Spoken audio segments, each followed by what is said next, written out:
go ahead and dismiss the whole title of what a particular diet is.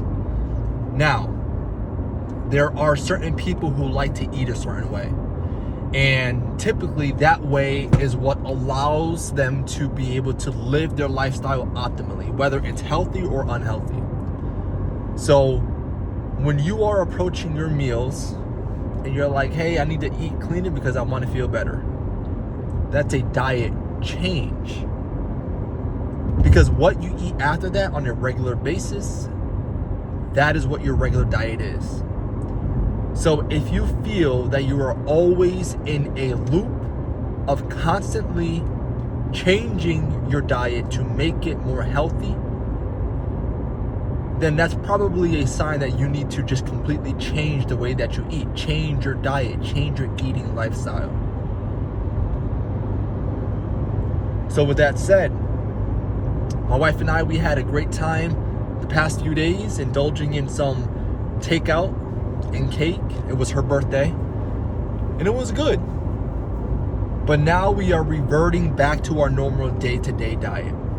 And we have a ketogenic approach, meaning that how we eat and what we eat changes our metabolisms in a way that our body is breaking down fats versus glucose or sugars or carbohydrates, because we minimize the amount of carbohydrates that we eat. Now, for those of you guys who are familiar with a keto diet or a ketogenic diet, you know that the amount of food that you eat varies, meaning that you are going to eat higher fats, medium proteins, and very low carbohydrates. It does not mean that you do not eat carbohydrates. Everyone has a different threshold for their glucose storage, meaning that when you eat carbohydrates, your body breaks down the carbohydrates into a sugar called glucose. Your body utilizes the glucose, and whatever else it doesn't need, it gets stored in the liver. So we minimize that because your body can do the same thing but with fats. The issue with a carbohydrate breakdown, though, is that your brain is going to use cells to be able to divert some of the waste products after breaking down glucose. Now, those waste products get extremely full the more sugar that you eat.